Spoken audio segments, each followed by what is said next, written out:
Hi, my name is Gurkan Mihci. Today I'll be talking about Turkish fantastic cinema between 1950 and 1985. So fantastic cinema is part of the Yeşilçam cinema.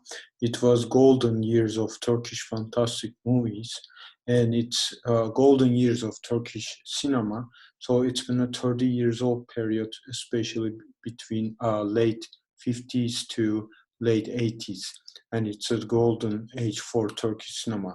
For instance, in 1972, there were more than 200 movies produced in Turkish film production. So the Yeşilçam addressed the changes in the family institution as a result of industrialization and domestic immigration, and the changes in the society and the traces of modernization experiences.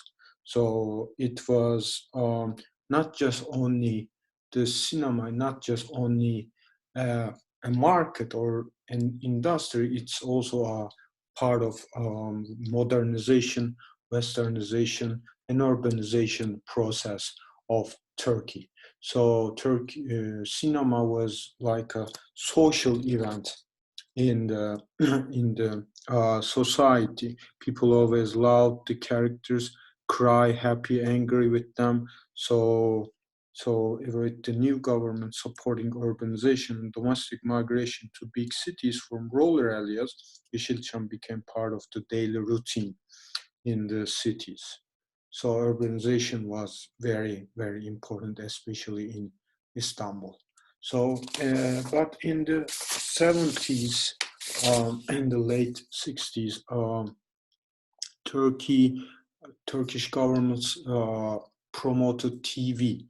So this TV began becoming part of the family routines at night. So nuclear family and national identity was part of this TV promotion. And then produced, encouraged, and supported the Yeşilçam directors who were suffering to find budget and new stories to make new movies because of the TV investments in Turkey. So they started to invest not only family movies for the TV, they also invested in fantastic movies. So Yeşilçam market was based on profit and new audience. So during this era, also many trash films were produced by well-known filmmakers and producers who were seeking alternative ways to make money, addressing young generations. But there was evaluation committee in the government, and each movie have been evaluated by this committee, deciding if this movie could be distributed, screened, or not. So Turkish cinema is based on lots of adaptations, not only just fantastic movies. Also more or less inspired by the foreign novels and movies, American serial movies like Flash Gordon's Tarzan, Zorro movie serials, especially in 30s and 70s American serial movies adapted and remade by Turkish fantastic movie directors in the 70s. So audience has been changed because of the TV and the censorship and the huge population of the youth in Turkey. So it started with the Italian fantastic movies. So because Italian fantastic movies and serials and cartoon series and graphic novels were very important, then the movie directors started to shoot um, adaptations. So it's the most famous one, the Killing series. Killing was a very important Italian comic book and comic strip, and it was adapted by the Turkish directors. So because even when Turkish movie featured mask and costume heroes of especially American origins or Italian origins, they were molded very much in tune with the Italian movies.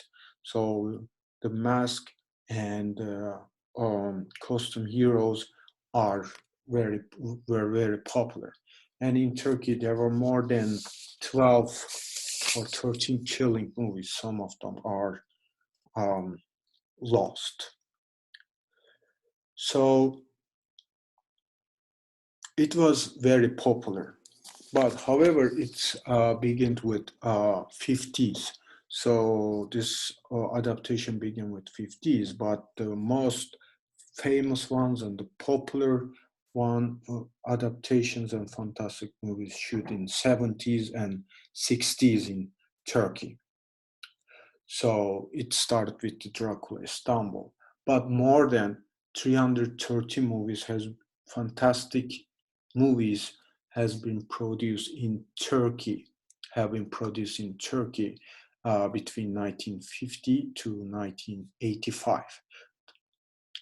There are also subgenres in the fantastic cinema. One of them was, as you can imagine, one of them was super based on superheroes, but they're not one-to-one adaptations. They directors and producers add lots of local elements, mashups and cutouts and rip off lots of things to the movies and also heroes. As you can see that there is a masked Superman with the Batman logo on him.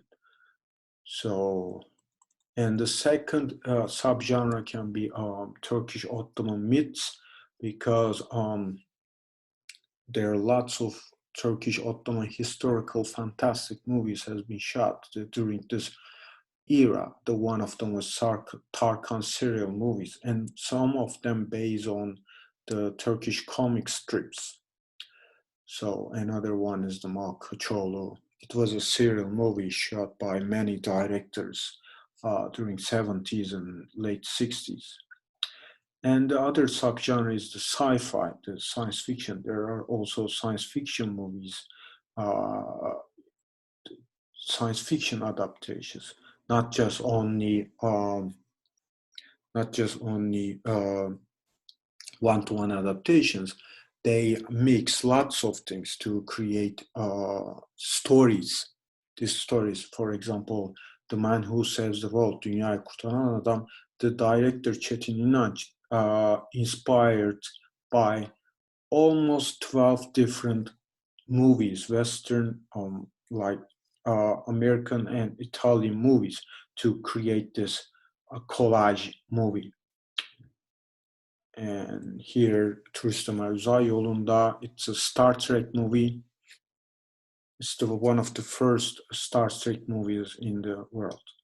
Another one, the fantastic action, like Rambo or Mad Max, and fairy tales, of course, Cinderella, Little Witch, and the westerns. Westerns were very popular in Turkey during 70s, and most of them are adapted from the spaghetti westerns, but also there are local versions. We call them Anatolian westerns. They're like Anatolian Turkish gangsters, and their outfits and their outlaws, they act like Western cowboys. So in this era, there are three different important keywords that I like to mention. The first one is the Turkification. So there are only a few examples of one-to-one adaptations. Turks always edit their elements, combinations to the movies. So for example, in the Demir Yumruk Iron Fist Turkish adaptation, the character was combination of Phantom, Batman, and Superman, and or other things. They are adapted. We call it Turkification. Turkey was always open to Western culture, and this movie culture is about borrowing, and adaptation is Turkification, is one of its conditions of So other one important keyword I'd like to mention is özenti. It's a Turkish word related to affection or desire to imitate something. Özenti is about pretension, sometimes based on lack or wrong information. Özenti is also used for wannabe people. So Turkification and adaptation, of course, they were not programmed or planned consciously for the Turkish cinema, but it was necessity for the directors and producers to reach wider audience in Turkey, especially in fantastic cinema, and also local, rural areas in Turkey. The most of the movies were also designed and produced for the local distributors in rural areas. So the last one was mimicry. The mimicry is important in Turkish cinema because mimicry is about the excessive aesthetic values and its culture. It's about culture and historical tension between the original, where the unintentional resistance occurs. So it is about the tension between Hollywood style and the Turkish narration traditions on Yeşilçam movies. So we can point out that the big other, the Western, whereas mimicry beyond innocent inspiration, and mimicry was continually produce its spillage and is excessive and access and it's different. So it is the result of conflict between Turkish national identity and adaptation between Western modernization. So it is also hybrid movies, and hybridity is not just a resistance that overcomes the domination, it's also resistance that survives and negotiates between the original one. So these fantastic movie adaptations have excessive aesthetic values, and they are hybrid productions using ill-designed production elements, not only set, costume, prop designs, stories, and also the title sequences. So their failure is on their excessive aesthetic values and their cultural and historical tension between the original, where the unintentionally resistance occurs.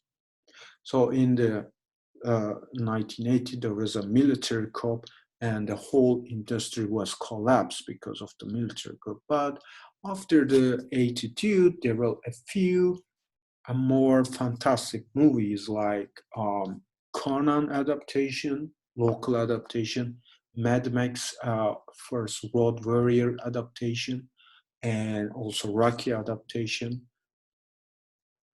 And yes, so in these years, importing and screening foreign movies in theaters were so expensive, and the government had many censorship laws on these movies, especially the coup government censored many movies culture. So there were a huge demand, especially in rural Turkey.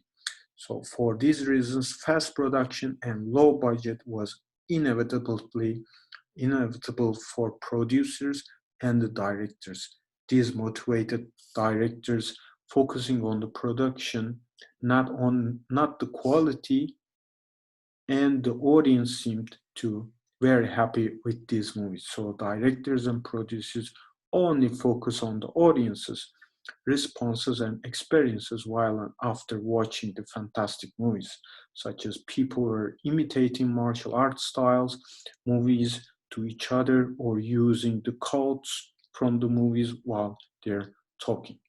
Thank you so much.